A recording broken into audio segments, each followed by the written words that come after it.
Nay, totoo ba yung sinabi niyo? Siya si Olive? Oo, anak. Pinapalabas niya na siya si Jade para noon magawa pa rin niya lahat ng gusto niya, lahat ng kasamaan niya, at para hindi siya mabalik sa kulungan. Pero ang totoo, pinatay niya si Jade. Pinatay niya yung kaawa-awa kong anak. Pinatay niya sarili niyang kapatid. Totoo ba yung sinasabi ni Nanay? Na ikaw nga si Olive? Nagsinungaling kayo sa amin?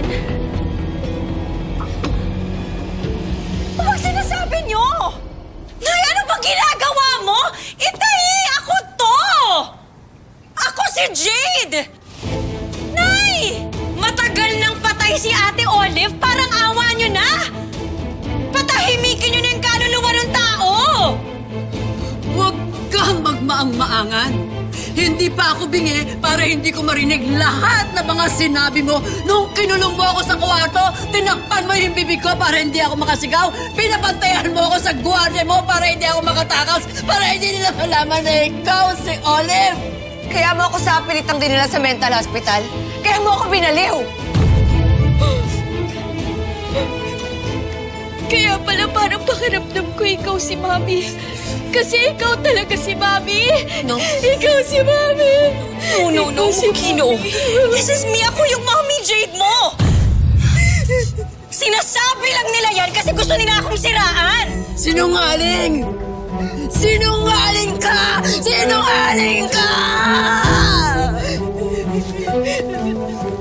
Alam ng lahat na kahit gaano karaming kasama ang ginawa mo, pinagtatanggol kita, kinukonsinti kita, pilit kitang iniintindi kasi gusto kong bumawi sa yung dalawa ni Jade. Pero ayaw ka talaga, sumusobra ka na. Sobra na ang kasamaan mo. Kaya hindi ako papayag. Nasisirain mo ulit ang buhay ni Emma at ng apo ko si Pookie. Kaya umamin ka na, Olive! Wala akong aaminin sa inyo! Dahil hindi ako si Olive, ako si Jade! Ngayon kung ayaw niyong maniwala, bahala kayo sa buhay niyo! Ganon di ka aamin? Papatunan! Nay! Hala! Jade! Olive! Nay! Sundan natin siya! Nay, sandali! Babalik ako. Sundan ko lang si Olive. Puntahan natin! Nay! Nay! Doon ka na lang.